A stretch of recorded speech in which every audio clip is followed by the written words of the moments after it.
Hello and welcome back. As always, my name is Lazer and today I want to review my most anticipated games of 2017.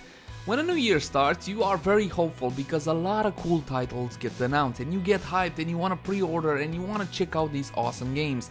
However, our expectations sometimes don't really get met. So let's review exactly what happened to my most anticipated games of 2017, but I'll also be adding some extra games which are not on the list which impressed me. So let's get going.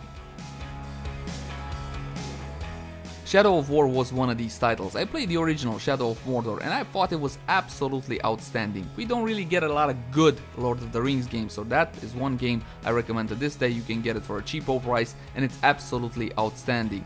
Unfortunately, I can't say the same about Shadow of War. The game itself is good, don't get me wrong. Unfortunately, Warner Brothers monetized all hell out of it, starting with the charitable DLC, which they messed up absolutely completely and well, it blew up in their face. They did clean their act a little bit later, but unfortunately the stigmata left on the game is not going away.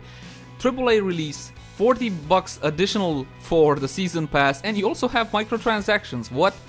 The late game is absolutely terrible. It's a tedious grind to get to the final cutscene, which is locked behind about 20-25 sieges, something like that. Now this late game is meant for you to buy those loot boxes so you get the resources you need, as in orcs, to finish it, to get through it quicker.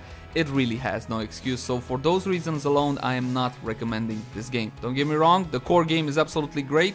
Unfortunately, the monetization policies and the late game ruined it for me. Not a lot of people were excited about Styx Shards of Darkness, simply because the genre it represents, old school stealth game, is mostly dead for us. The original Master of Shadows impressed me and got me going back into playing stealth games. Styx Shards of Darkness improves on the original in every single way. More traps, more ways to dispatch your enemies, more snarky goblin, more story, more gameplay, pretty much more of everything. And it comes at a full price of only $40, even though it kinda looks like a AAA, at least if you ask me. I love the game, I think it's definitely worth your time if you're interested in a real stealth game, not one of those Dishonored wannabes, if you know what I mean.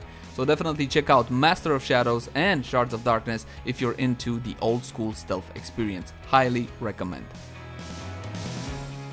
In the MOBA genre, we get a lot of brand new newcomers. Unfortunately, most of these new MOBA, so to speak, are pretty much reskins with a bit of a twist here and there. Nothing really original, nothing really new. MXM came in to change that with a very highly skill-based system. Everything needed to be aimed with your mouse, even basic attacks, WSD movement, an actual vertical dimension to the game, and a super nicely developed PvE section to the game as well. It was a lot of value, a lot of stuff to do in MXM for a free-to-play game. I was super hyped about this game, I loved my experience with it.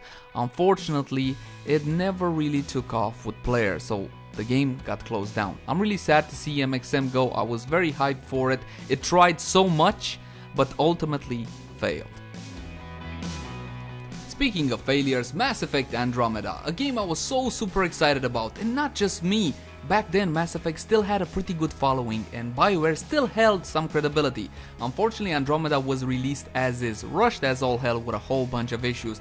Now I can go back into bad facial animations, bad writing, or the utter sexist nonsense that is plaguing this game, but I believe that BioWare somewhere along the lines forgot that it was making a video game and considered itself above all that.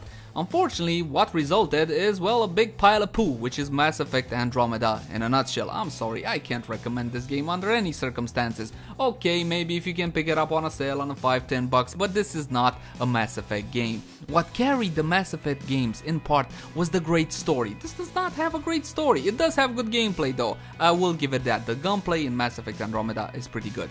But all in all, considering the hype, considering the developer, considering everything, Mass Effect Andromeda is my biggest flop of 2017. I honestly wish I could be more positive about these titles, but I cannot. It would be a lie. So here's another flop. Warhammer 40,000 Dawn of War 3. And the stage was set for another great RTS. StarCraft, for the most part, is on its way out. Dawn of War 1 and Dawn of War 2, plus its expansion packs, held a pretty good place in the RTS community. They were beloved by most RTS players, so I figured here comes Dawn of War 3, it's gonna revitalize the RTS genre, or maybe even reinvent it. I was so hopeful. This held my #1 spot, most anticipated game of 2017. and to be honest, it's a flop. The reviews on Steam kind of tell the tale. To be honest, there's not much more I can say. It's lacking a whole lot of features. I'm even finding it hard to say that this is an actual Dawn of War game. Dawn of War 2 did it much better than this. It's a better RTS than this one. Very disappointed in this one. I had free codes for it. I kept one for myself and I tried to give away the other two. I barely could give them away. That's how bad this game was received. It's not the biggest flop of the year. If I'm being generous, I'm gonna call it a meh RTS, but by all intents and purposes, we need somebody to come along and make a great RTS, because right now, the RTS genre, from my point of view, is slowly and surely dying out. Now let's end on a high note. This is my game of the year 2017. I wish I was able to play more, but I did sink about 100 hours into Nier Automata. This is a game that did not make my most anticipated games of 2017. It was actually at spot 11 out of 10. Going back over my notes now, I see that it barely didn't make the top 10, but boy did this game surprise me. The original Nier wasn't anything to write home about. It was a decent game at best, but this one blew me away.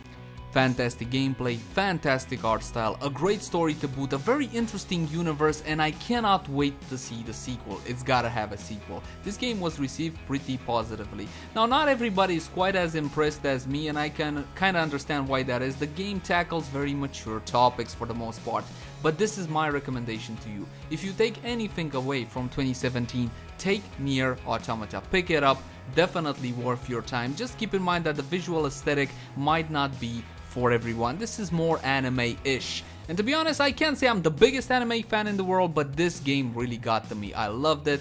I love my time with it. I have an extensive review up on YouTube if you guys want to check it out. At its core, Nier Automata is a hack-and-slash action RPG, but it's got multiple genres molded in together. You even got some bullet hell up in there. It's absolutely awesome. Some platforming as well, and I love the way they molded everything together. Essentially, it's an RPG, and for RPGs, my benchmark still remains The Witcher 3. It's in a different universe still. The Witcher 3 is up on a pedestal, up there somewhere. I don't know when a developer will actually reach that high level. Maybe it's gonna be CD Projekt Red once again with Cyberpunk 2077. We're gonna get some updates about that game during this year for sure. But for now, this is my game of the year 2017 and my recommendation to you guys, Nier Automata. That's all for now. As always, my name has been Leyzar. Thank you guys for watching. Let me know what were your favorite games of 2017 in the comment section down below. I'll see you next time. Bye bye.